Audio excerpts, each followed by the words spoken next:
जी हाँ दोस्तों, नमस्कार। मैं आपका अपना दोस्त देवेंद्र एक बार फिर से आपका स्वागत करता हूँ मेरे यूट्यूब चैनल सुप्रीम IQ पर। दोस्तों, जो मैंने ये करंट अफेयर्स वीडियो अपलोड करने का कदम उठाया है, इसको आगे बढ़ाने के लिए आपके सहयोग की बहुत ज़रूरत है। चलो दोस्तों, स्टार्ट करते हैं आज का करंट अफेयर्स। दोस्तों, वीडियो स्टार्ट करने से पहले आपसे एक रिक्वेस्ट ज़रूर करना चाहूँगा। यदि आपको ये वीडियो पसंद आती है तो प्लीज़ शेयर करें, लाइक करें और सब्सक्राइब करना ना भूलें। जी हाँ दोस्तों, आज का पहला क्वेश्चन है, हाल ही में भारत छोड़ो आंदोलन की 78वीं वर्षगांठ कब मनाई गई है? Recently in which following day the 78th anniversary of quit India movement is celebrated. अभी हाल में 8 अगस्त को भारत छोड़ो आंदोलन की 78वीं वर्षगांठ मनाई गई है। तो यहाँ पर आपका राइट ऑप्शन है 8 अगस्त। तो आपका बी आंसर सही है। आज ही के दिन 8 अगस्त 1942 को महात्मा गांधी जी ने भारत छोड़ो आंदोलन की शुरुआत की थी। वास्तव में मुंबई में अखिल भारतीय कांग्रेस समिति के सत्र के दौरान महात्मा गांधी जी ने भारत छोड़ो आंदोलन की शुरुआत की थी। इसको अगस्त क्रांति के नाम से भी जाना जाता है दोस्तों। और दोस्तों, अच्छा, भारत छोड़ो आंदोलन के दौरान ही महात्मा गांधी जी ने करो या मरो का नारा भी दिया था, डू एंड डाई का नारा। इतना आपको भारत छोड़ो आंदोलन के बारे में याद रखना जरूरी है। चलिए दोस्तों, चलते हैं दूसरे क्वेश्चन की तरफ। दूसरा क्वेश्चन है, हाल ही में किस राज्य के 2 गांव को सुनामी तैयार मान्यता मिली है? Recently 2 village of which state has been certified as tsunami preparedness? There are 4 options. Number 1 Maharashtra, number 2 Kerala, number 3 Odisha, number 4 पश्चिम बंगाल। हाल ही में प्राकृतिक आपदा संचालन क्षेत्र में उड़ीसा को अंतर्राष्ट्रीय स्वीकृति मिली है।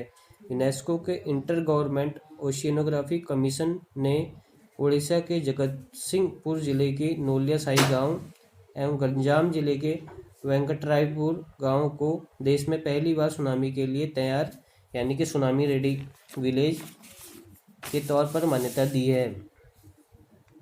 2020 फरवरी में इन दोनों गांवों का यूनेस्को की 7 सदस्यीय टीम ने दौरा कर सुनामी की तैयारी ली थी।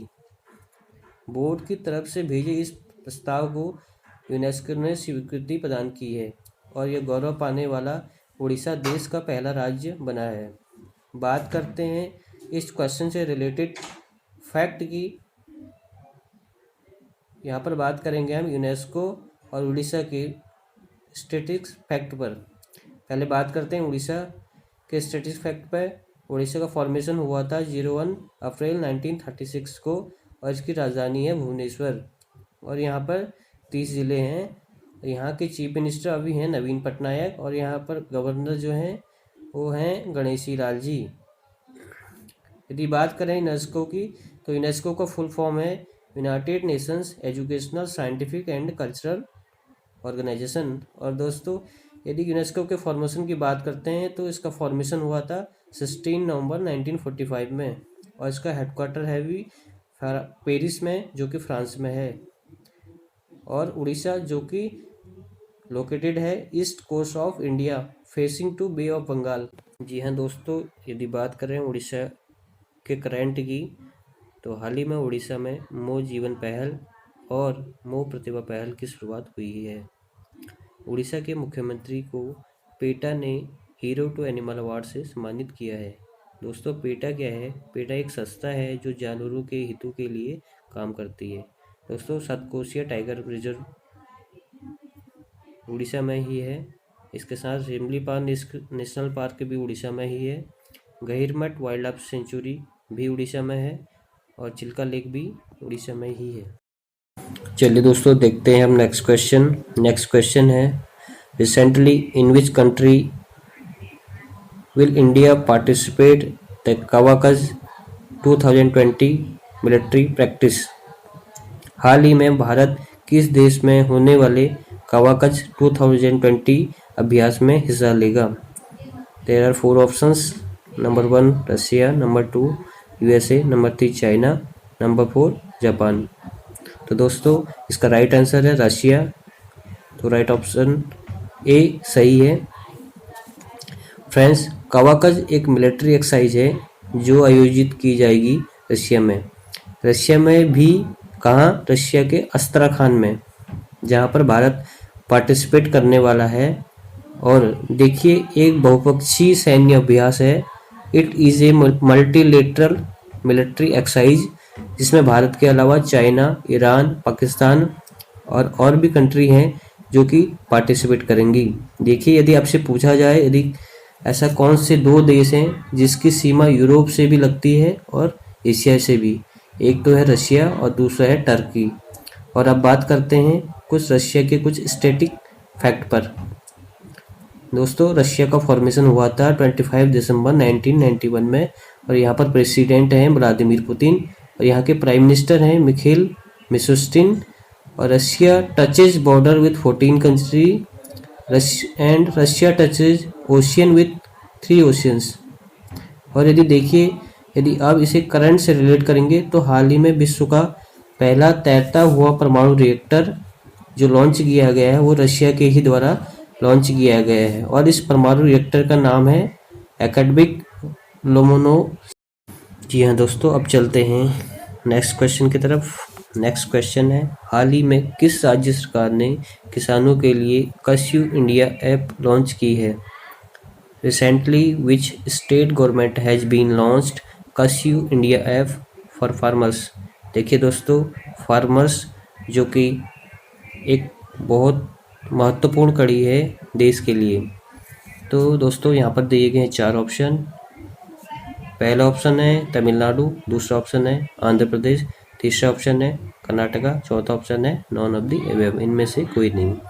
तो दोस्तों स्टार्ट करते हैं आंसर। अभी हाल में कर्नाटक राज्य सरकार ने किसानों के लिए कृषि इंडिया ऐप लॉन्च किया है।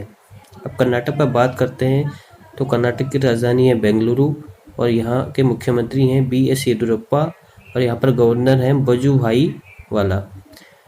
यदि कर्नाटक में एक ऑनलाइन कोचिंग प्लेटफॉर्म शुरू हुआ है जिसका नाम है गेट सेट गो।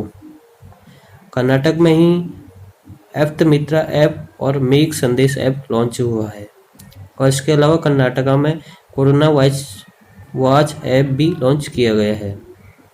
और दोस्तों यहाँ पर कोविड-19 राहत कोष के लिए धन जुटाने के लिए भी ऑनलाइन शतरंज टूर्नामेंट की भी शुरुआत हुई है, और यहाँ पर दुनिया का सबसे बड़ा रेलवे प्लेटफॉर्म बनाया जा रहा है, और ये रेलवे प्लेटफॉर्म बनेगा हुगली स्टेशन पर। तो दोस्तों चलते हैं हम नेक्स्ट क्वेश्चन के लिए। नेक्स्ट क्वेश्चन है, हाल ही में कैपिटल इंडिया फाइनेंस लिमिटेड का कार्यकारी अध्यक्ष किसे नियुक्त किया है? Recently who has been appointed as CEO of Capital India Finance Limited, that is Chief Executive Officer of Capital India Finance Limited। तो दोस्तों यहाँ पर सेम 4 ऑप्शन दिए गए हैं। पहला ऑप्शन हर्ष कुमार भनवाल, दूसरा ऑप्शन प्रदीप जोशी, तीसरा ऑप्शन है सत्येंद्र मित्तल, चौथा ऑप्शन है नॉन ऑफ द एबव, इनमें से कोई नहीं। तो इसका राइट आंसर है हर्ष कुमार भनवाल। तो इसका ऑप्शन ए सही है। इसका नाम आपको याद होगा क्योंकि ये 6 साल से लगातार नाबार्ड जो कि एक बैंक है के चेयरपर्सन रहे हैं। अभी नाबार्ड के चेयरपर्सन हैं गोविंद राजालू चिंताला। बात करते हैं नाबार्ड की, तो नाबार्ड का फुल फॉर्म है national bank for agriculture and rural development. तो इसका फॉर्मेशन हुआ था 12 जुलाई 1982 में। इसका हेडक्वार्टर मुंबई में है। तो चलिए दोस्तों चलते हैं नेक्स्ट क्वेश्चन की तरफ। नेक्स्ट क्वेश्चन है, which country has recently announced the construction of a memorial for the martyred Indian soldiers? हाल ही में किस देश ने शहीद भारतीय सैनिकों के लिए स्मारक का निर्माण करने की घोषणा की है? तो यहाँ पर 4 ऑप्शन है। पहला ऑप्शन है श्रीलंका, दूसरा ऑप्शन है बांग्लादेश, तीसरा ऑप्शन है चाइना, चौथा ऑप्शन है नॉन ऑफ द अबव। तो दोस्तों इसका राइट आंसर है बांग्लादेश, तो बी आंसर सही है। अभी हाल ही में बांग्लादेश ने शहीद भारतीय सैनिकों के लिए स्मारक बनाने की घोषणा की है। एक्चुअल में 1971 में जो बांग्लादेश का स्वतंत्रता संग्राम हुआ था, उसमें जितने भी भारतीय सैनिक शहीद हो गए थे, उनके सम्मान के लिए बनाया जा रहा है स्मारक, जिसकी घोषणा की है भी बांग्लादेश सरकार ने। बांग्लादेश के स्टैटिक फैक्ट पर यदि बात करें तो बांग्लादेश की राजधानी है ढाका, यहाँ की करेंसी है टका, और यहाँ के प्रेसिडेंट है अब्दुल हमीद, और यहाँ के प्राइम मिनिस्टर हैं शेख हसीना। अभी हाल ही में इंडिया और बांग्लादेश के बीच एक्सरसाइज हुई थी, जिसका नाम था संप्रति अभ्यास, जो मेघालय में हुई थी। बांग्लादेश ने अभी हाल में एक डिजिटल हॉट प्लेटफॉर्म लॉन्च किया है। चलिए दोस्तों, अब है नेक्स्ट क्वेश्चन। हाल ही में किस राज्य सरकार ने नई इलेक्ट्रिक वाहन पॉलिसी लॉन्च की है? विच state government has recently released their new electric vehicle policy? There are 4 options.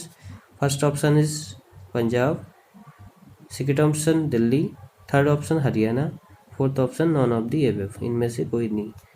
तो दोस्तों अभी हाल में दिल्ली गवर्नमेंट ने नई इलेक्ट्रिक वाहन पॉलिसी लॉन्च की है। अभी दिल्ली में यदि कोई नई इलेक्ट्रिक वाहन खरीदता है तो उसे कोई भी रजिस्ट्रेशन चार्ज नहीं देना होगा। रोड टैक्स जो देना होता था उसे भी रोड टैक्स नहीं देना होगा, और इसके अतिरिक्त दिल्ली गवर्नमेंट ने 1,50,000 रुपये तक की मदद भी करेगी। यदि बात करें दिल्ली की, तो अभी दिल्ली के सीएम हैं श्री अरविंद केजरीवाल जी, और यहाँ के लेफ्टिनेंट गवर्नर हैं एलजी हैं श्री अनिल बैजल जी। अभी दिल्ली देश का पहला प्लाज्मा बैंक में दिल्ली में खुला है। अभी सुगंधित तंबाकू उत्पाद पर बैन भी दिल्ली गवर्नमेंट ने लगाया हुआ है। दिल्ली में अभी 5D प्लान और ऑपरेशन सेल की भी शुरुआत हुई थी, और दिल्ली में घर घर राशन योजना की शुरुआत भी हुई। दोस्तों नेक्स्ट क्वेश्चन, 2021 में आईसीसी पुरुष T20 विश्व कप की मेजबानी कौन करेगा? Which country will host ICC male T20 world cup in 2021? 4 option है Australia, India, England, none of the above. इनमें से कोई नहीं। तो दोस्तों आंसर है इंडिया। तो 2021 में आईसीसी पुरुष T20 वर्ल्ड कप की मेजबानी करेगा अपना देश भारत, तो राइट आंसर है बी। और 2022 में जो आईसीसी पुरुष T20 वर्ल्ड कप होगा उसकी मेजबानी करेगा ऑस्ट्रेलिया। और अब यदि आईसीसी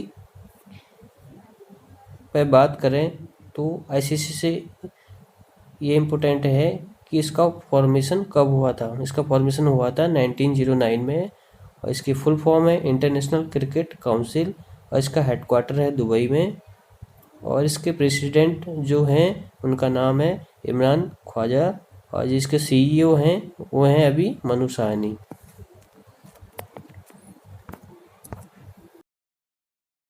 तो चलिए दोस्तों नेक्स्ट क्वेश्चन है, who has recently appointed as inspector general IG of CRPF? अभी हाल में सीआरपीएफ का नया महानिरीक्षक किसे नियुक्त किया गया है? तो ऑप्शन है 4। पहला ऑप्शन राजीव महर्षि, दूसरा ऑप्शन PS रानीपसे, तीसरा ऑप्शन है सत्यपाल जोशी, चौथा ऑप्शन है नॉन ऑफ द एबव। तो अभी PS रानीपसे को सीआरपीएफ का महानिरीक्षक नियुक्त किया है। अभी तक ये उड़ीसा कैडर के आईपीएस अधिकारी थे, अब इन्हें सीआरपीएफ का नया महानिरीक्षक नियुक्त किया है। CRPF that's full form is central reserve police force. इसका फॉर्मेशन हुआ था 27 जुलाई 1939, और इसका हेडक्वार्टर न्यू दिल्ली में है। यदि आप चाहते हैं इससे और अच्छी वीडियो बने तो प्लीज़ हमें प्रोत्साहन दें, आप अपना सहयोग दें। यदि आपको ये वीडियो अच्छी लगती है तो इसे लाइक करें, शेयर करना ना भूलें, और सब्सक्राइब ज़रूर करें, और साथ में जो बेल घंटी है उसको ज़रूर प्रेस करें, जिससे हमारी जो भी नई वीडियो आएगी वो सबसे पहले आपको मिलेगी। तो चलिए दोस्तों, यहीं पर अपना आज का करंट अफेयर फिनिश करते हैं। नमस्कार, बहुत बहुत धन्यवाद।